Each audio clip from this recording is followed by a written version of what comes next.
الحمد لله رب العالمين الرحمن الرحيم مالك يوم الدين إياك نعبد وإياك نستعين اهدنا الصراط المستقيم صراط الذين أنعمت عليهم غير المغضوب عليهم ولا الضالين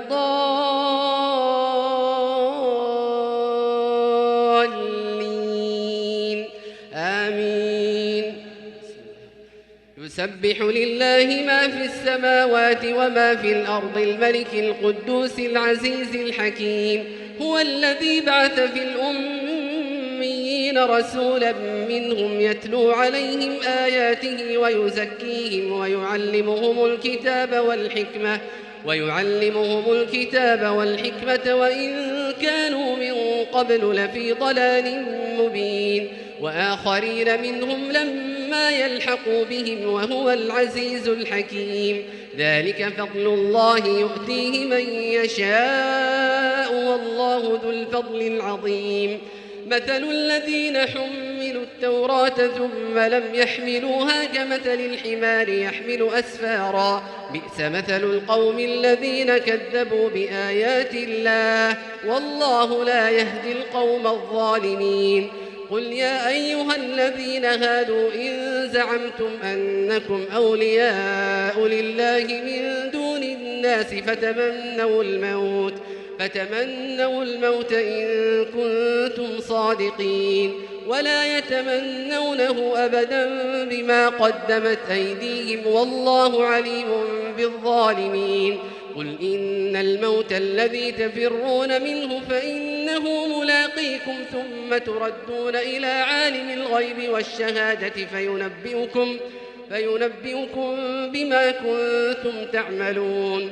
يا أيها الذين آمنوا إذا نودي للصلاة من يوم الجمعة فاسعوا إلى ذكر الله وذروا البيع ذلكم خير لكم إن كنتم تعلمون.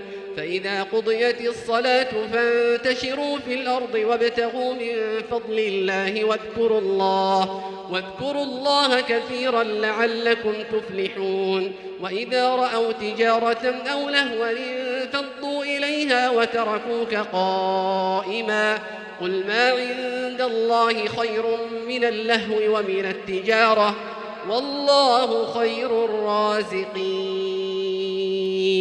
الحمد لله رب العالمين الرحمن الرحيم مالك يوم الدين إياك نعبد وإياك نستعين اهدنا الصراط المستقيم صراط الذين أنعمت عليهم غير المغضوب عليهم ولا الضالين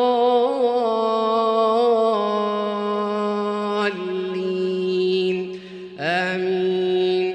بسم الله الرحمن إذا جاءك المنافقون قالوا نشهد إنك لرسول الله والله يعلم إنك لرسوله والله يشهد إن المنافقين لكاذبون.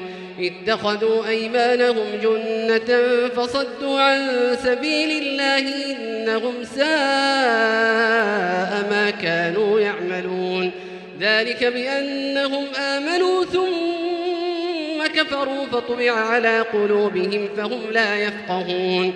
وإذا رأيتهم تعجبك أجسامهم وإن يقولوا تسمع لقولهم كأنهم خشب مسندة يحسبون كل صيحة عليهم هم العدو فاحذرهم قاتلهم الله أنى يؤفكون. وإذا قيل لهم تعالوا يستغفر لكم رسول الله لووا رؤوسهم ورأيتهم يصدون وهم مستكبرون. سواء عليهم أستغفرت لهم أم لم تستغفر لهم لن يغفر الله لهم إن الله لا يهدي القوم الفاسقين. هم الذين يقولون لا تنفقوا على من عند رسول الله حتى ينفضوا ولله خزائن السماوات والأرض ولكن المنافقين لا يفقهون. يقولون لئن رجعنا إلى المدينة ليخرجن الأعز منها الأذل ولله العزة ولرسوله وللمؤمنين ولكن المنافقين لا يعلمون يا أيها الذين آمنوا لا تلهكم أموالكم ولا أولادكم عن ذكر الله ومن يفعل ذلك فأولئك هم الخاسرون وأنفقوا مما رزقناكم من قبل أن يأتي أحدكم الموت فيقول رب لولا أخرتني إلى أجل قريب فأصدق وأكن من الصالحين ولن يؤخر الله نفسا إذا جاء أجلها والله خبير بما تعملون